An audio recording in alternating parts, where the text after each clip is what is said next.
Hey everyone, আমি Nabid from my channel Nabid in motion. So শুরু করা যাক। আশা করি আপনারা আগে ভিডিওগুলো দেখে এসেছেন, কারণ তাহলে আপনাদের বুঝতে সুবিধা হবে।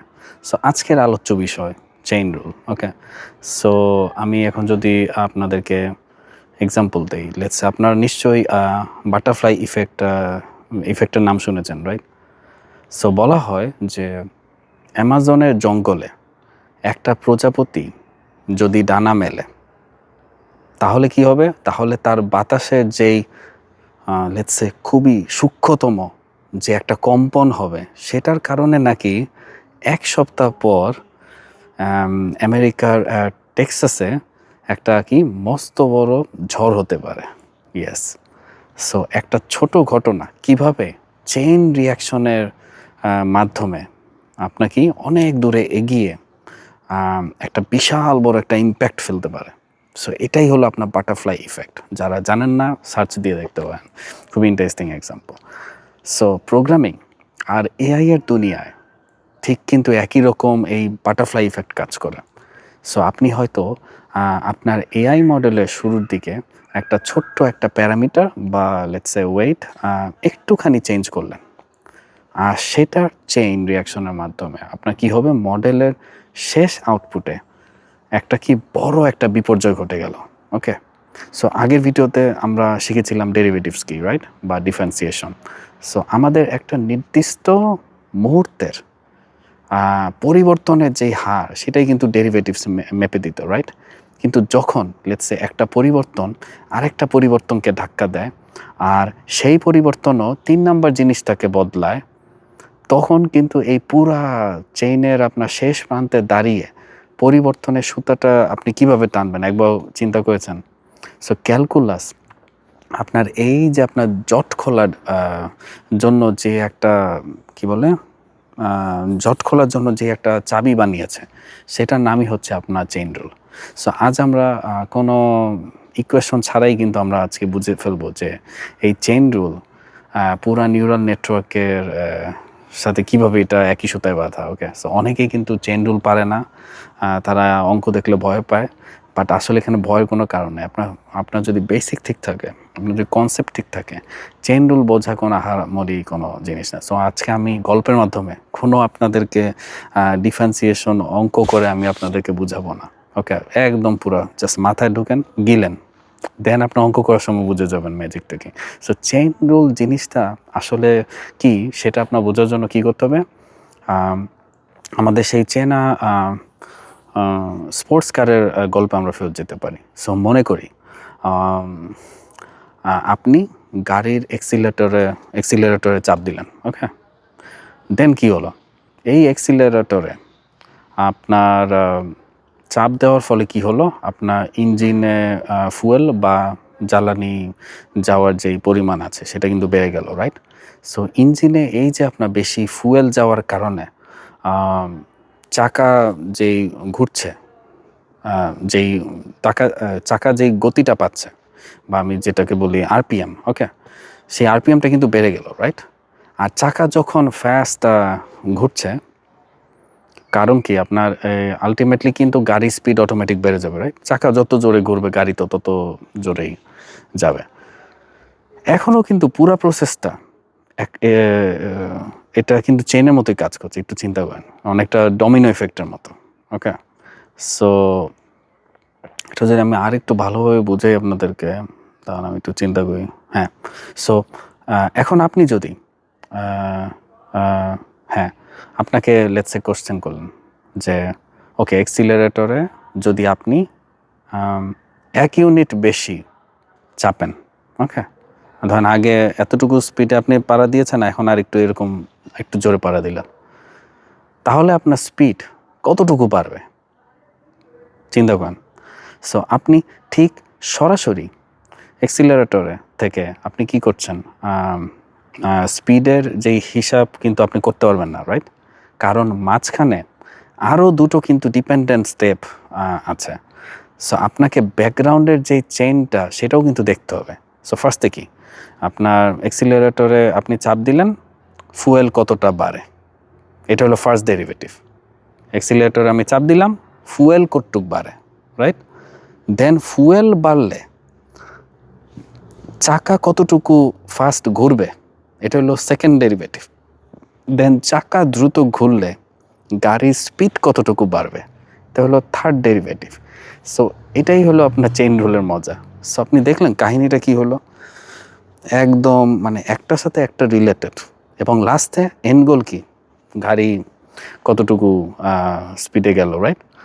সো সো আপনার এই চেইনের শেষ প্রান্তে যেই আপনার যেই পরিবর্তনটা আছে, সেটা আপনার জানতে হলে কি, আপনার মাঝখানের প্রতিটা আপনার ছোট ছোট পরিবর্তনের যেই ডেরিভেটিভস আছে, সেগুলোকে জাস্ট কিন্তু আপনার এক লাইনে আপনি গুণ করে দিলেই পারবেন।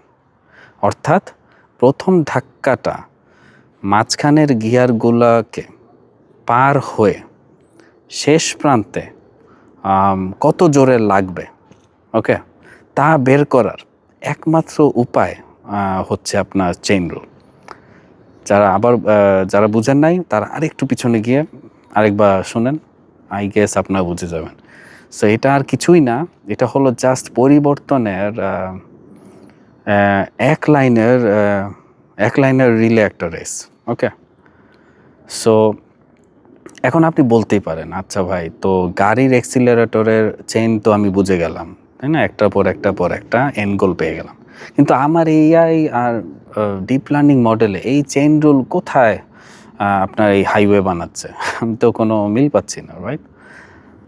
তাহলে আপনি শুনতে পারেন মনোযোগ দিয়ে আমি এখন যেটা বলবো আপনাদেরকে। সো ডিপ লার্নিংয়ের যে আসল যেই হার্ট, আসল যেই প্রাণ, যাকে আমরা বলি কি ব্যাক প্রোপাগেশন, যেটার কারণে এআই বেঁচে আছে, সেটা কিন্তু আর কিছুই না, সেটা হলো জাস্ট পিওর 100% পিওর আপনার চেইন রুল, আর কিছুই না। সো এটাকে আপনি ডিপ নিউরাল নেটওয়ার্ক বা লাইক কোটি কোটি যেটাতে আর কি নিউরন থাকে, যা আর কি আপনার একটার পর একটা লেয়ারে কি আপনার সাজানো থাকে, রাইট? সো যখন আমরা মডেলকে একটা ইনপুট দেই, ডেটা কি করে আপনার প্রথম লেয়ার থেকে দ্বিতীয় লেয়ারে, দেন দ্বিতীয় লেয়ার থেকে তৃতীয় লেয়ারে পার হয়ে যায়, রাইট? এবং শেষ লেয়ারে গিয়ে সে একটা আউটপুট দেয়। সো এটাকে আমরা কি বলবো, ফরওয়ার্ড পাস। লেটস সে এখানে দুইটা ইনপুট গেল এই লেয়ারে, হিডেন লেয়ারে, হিডেন লেয়ারে, হিডেন লেয়ারে, তারা ক্যালকুলেশন করে করে করে করে লাস্টের লেয়ারে আপনার একটা আউটপুট পেলেন, রাইট? সো এই যে আপনার ফরওয়ার্ড পাসটা হলো, ওকে। সেই ফরওয়ার্ড পাসটা কীভাবে হচ্ছে সেটা আপনাদেরকে বুঝতে হবে। আর কি, এখন আপনার শেষ লেয়ারে গিয়ে আপনি যখন মডেল যখন একটা ভুল প্রেডিকশন দেবে, কারণ আপনি তো গিয়ে একটা আউটপুট পেলেন, দেন এই আউটপুটের সাথে রিয়েল আপনার ডেটার সাথে আপনি দেখবেন যে কতটুকু তারতম্য। আপনি দিয়েছিলেন বিড়ালের ছবি আর ও আসলো কচ্ছপের ছবি, সেই দুইটার যে ডিফারেন্স, সেটাই তো লস। আর এই লসটাকেই কিন্তু আপনার মিনিমাইজ করা লাগবে। তার মানে আপনি এখন আবার কি ফরওয়ার্ড প্রোপাগেশন করেছেন, এখন ব্যাক প্রোপাগেশনের মাধ্যমে আবার প্রতিটা লেয়ারে আপনি যায় আপনার কী করবেন, ওয়েট, বায়াস, এগুলো আপডেট করবেন। আপডেট করে আবার আপনি ফরওয়ার্ড প্রোপাগেশন করবেন। দেন এখন দেখলেন কচ্ছপটা আরেকটু হালকা হালকা বিড়ালের অবয়ব এসেছে, লস ফাংশন একটু কমলো, দেন আবার আপনি ব্যাকওয়ার্ড প্রোপাগেশনে যাবেন। এভাবে করতে করতে করতে করতে একটা সময় দেখবেন যে আপনি যে আউটপুটটা পাচ্ছেন সেটা একদম বিড়ালের মতোই হুবহু, বা বিড়ালের সাথে খুবই মিলে, খুব কাছাকাছি, ওকে। তার মানে পারফেক্ট হয়েছে। সবসময় যে পারফেক্ট হবে এমন কোনো কথা নেই, but this is the process how it works, okay. So এখন আপনার যদি শেষ লেয়ারে গিয়ে মডেলটা যদি আপনার কোনো ভুল প্রেডিকশন দিয়ে বসে, তখন আমাদের সেই ভুলকে আমরা কি বলবো, লস বলবো, যাকে আমরা কি এই ব্যাক প্রোপাগেশনের মাধ্যমে আমরা কারেকশনে আনবো, ওকে। কিন্তু এই যে আপনার যে ভুলগুলো হচ্ছে সেটা সংশোধন করতে হলে আমাদের কিন্তু একদম শুরুর লেয়ারের আপনার নিউরনের যেই চাবি ছিল, যেটাকে আমি নব বলে বারবার আপনাদেরকে বোঝাচ্ছি, ওকে। সো সেই নবের মাধ্যমে আপনার কিন্তু ওয়েটগুলোকে আপনার টিউন করা লাগবে, কারণ আপনি যেই ওয়েটগুলো ধরেছিলেন, হ্যাঁ, সেটা এনাফ ছিল না to get it matched with cat, কারণ আপনি কচ্ছপ পেয়েছিলেন। তার মানে ওই ওয়েটগুলো চেঞ্জ করলেই কিছু একটা ক্যালকুলেশনের মাধ্যমে যে আউটপুটটা পাবেন সেটা আপনার বিড়ালের কাছাকাছি যাবে, রাইট? সো ওই আপনার শেষ লেয়ারের ভুলের জন্য প্রথম লেয়ারের কোন নিউরনটা, লেটস সে ঠিক কতটুকু রেসপন্সিবল সেটাই আমরা কিভাবে জানবো। ওকে, সো আমরা তখন কিন্তু ওই উল্টা দিক থেকে ওই একইভাবে চেইন রুলের সুতা ধরে আমরা কি করব, হাঁটা শুরু করব। সো আমরা শেষ লেয়ারের ভুল থেকে পেছনের লেয়ারের কতটুকু চেঞ্জ হচ্ছে সেটাই বেসিক্যালি আমরা মাপি। ওকে, সো আমি জানি এগুলা একটু কমপ্লিকেটেড আপনাদের লাগছে, কারণ আপনি যদি আগে থেকে না জানেন একটু অন্যরকম লাগতে পারে, যারা অলরেডি জানেন না যে নিউরাল নেটওয়ার্ক কীভাবে গঠিত হয়। বাট তাও আপনারা শুনে রাখেন, কারণ আপনাদের ব্রেনে যখন থাকবে এবং আপনারা যখন করতে যাবেন আপনারা তখন এগুলো দেখবেন হঠাৎ করে আসবে, সাবকনসিয়াস মাইন্ডে থাকবে এগুলো। ওকে, সো আমরা কি, আমি যদি আরেকবার বলি, সো আমরা কি করছি, শেষ লেয়ারের ভুল থেকে আমরা কি পেছনের লেয়ারের যেই চেঞ্জটা হচ্ছে সেটাই কিন্তু আমরা মেজার করছি, রাইট? এবং সেখান থেকে তার আগের লেয়ার এইভাবে আমরা আগাচ্ছি, রাইট? এবং চেইন রুল দিয়ে সবগুলো আমরা ডেরিভেটিভসকে কি একসাথে গুণ করতে করতে করতে আমরা একদম শুরুর লেয়ারে কিন্তু পৌঁছে গিয়েছি, রাইট? সো চেইন রুল আপনাকে এআই মডেলকে আসলে বলে দেয় যে শুরুর লেয়ারের ওই আপনার 2 নাম্বার নিউরনটা একটুখানি বদলালে শেষ লেয়ারের ভুল লেটস সে এক ধাক্কায় অর্ধেক কমে যাবে। সো এই চেইন রুল যদি আসলে না থাকতো তাহলে যেটা হতো যে নিউরাল নেটওয়ার্কের কোটি কোটি লেয়ারের ভেতরের যেই ভুলগুলো ছিল সেগুলো হারিয়ে যেত। ওকে, সো এআই কখনো তার নিজের ভুল থেকে কখনোই সে শিখতে পারতো না, আর আপনারা কখনো চ্যাটজিপিটি ইউজও করতে পারতেন না। এবং ডিপ লার্নিং বা চ্যাটজিপিটির মতো টেকনোলজি কখনোই কিন্তু তখন আর জন্ম হতো না। ওকে, এটাই বাস্তব। সো দিন শেষে চেইন রুল মানে হলো পরীক্ষা খাতার কোনো অন্ধ মুখস্থ সূত্র না। ওকে, সো চেইন রুল আমি যদি বলি, চেইন রুল হলো আপনার ওই যে ডমিনো ইফেক্টকে ম্যাথমেটিক্যালি কন্ট্রোল করার একটা রিয়েল টাইম কম্পাস বলতে পারেন। সো এটা কী করবে, এটা আমাদের শিখাবে যে কীভাবে একটা স্মল একটা চেঞ্জ করলে পুরা চেইনের শেষে প্রান্তে গিয়ে একটা বিশাল আমরা একটা ইম্প্যাক্ট তৈরি করতে পারি। ওকে, সো এতক্ষণ আমরা যেই চেইনের কথা বললাম সেখানে কি একটা ইনপুট থেকে একটা আউটপুট আসছিল, রাইট? কিন্তু রিয়েল লাইফে ডেটা তো আর এত সিম্পল না, রাইট? সো আপনার গাড়ির স্পিড শুধু আপনার অ্যাক্সিলারেটরের উপর কিন্তু নির্ভর করবে না, ওটা আপনার বাতাসের গতি, রাস্তার ঢাল আর আপনার গাড়ির ওজনের উপরও কিন্তু ডিপেন্ড করে। অর্থাৎ একটা আউটপুটের পেছনে যখন একসাথে অনেকগুলা আপনার ইনপুট কাজ করে, ওকে, সেটাও আপনাদের মাথায় রাখা লাগবে। সো তখন আমরা কিভাবে এই পরিবর্তনের যেই হারটা আছে মাপবো সেটাও আপনাদের বোঝা লাগবে। ওকে, সো যখন অনেকগুলা চলক আশা করি আপনারা সবাই জানেন, সো যখন অনেকগুলো চলক একসাথে খেলা করে তখন কিন্তু ক্যালকুলাস আমাদের কোনো